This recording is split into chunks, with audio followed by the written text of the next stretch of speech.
Уже сутки волонтеры на ногах прочесывают весь город. Нужно найти 10-летнего Владислава Хасанова. В день исчезновения у него не было ни еды, ни телефона. Из теплых вещей только зимняя куртка, поэтому счет шел на часы. Возможно, если увидите,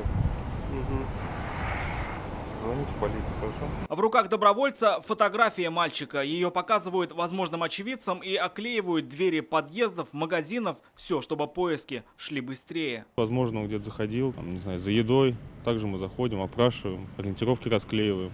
То есть люди могли его где-то увидеть, потом видели ориентировку и звонят по горячей линии или в полицию. Его вчера видела, в 8 часов вечера на катке сидел. Переживают за Владислава и одноклассники, и педагоги. В школе развернули штаб. Здесь пытаются понять, куда четырехклассник мог пойти. На помощь пришли и неравнодушные горожане. Мне внук позвонил сейчас. Леоники говорит, у нас в школе один мальчик пропал. Вот. Жалко. С самого утра сюда стекаются волонтеры. После того, как они узнали, что нужна помощь, откликнулись десятки человек. По их данным, из стен родной школы он вышел ориентировочно после обеда и до сих пор так и не дошел до дома. В городе объявлен поиск.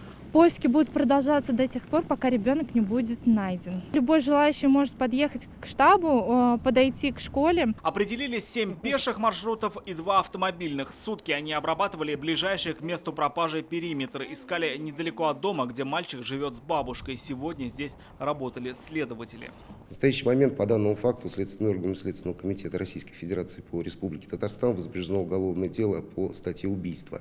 В данный момент проводится комплекс необходимых следственных действий, оперативно-розыскных мероприятий, направленных на установление местонахождения ребенка. И вот новость, которая обрадовала и успокоила всех. Мальчика нашли. На проспекте Ямашева ребенок был обнаружен сотрудниками уголовного розыска. Мальчик шел по проезжей части вдоль трамвайных путей. В настоящее время ребенок доставлен в отдел полиции промышленный. Его жизни и здоровью ничего не угрожает. Как сообщили в поисковом отряде, помогли неравнодушные казанцы. Заметив мальчика, по горячей линии позвонила местная жительница. Так общими усилиями свершилось чудо. Рамиль Шайдуллин, Даниил Филатов, ТНВ, Казань. Закажи рекламу на ТНВ. Телефон в Казани 5 705 100.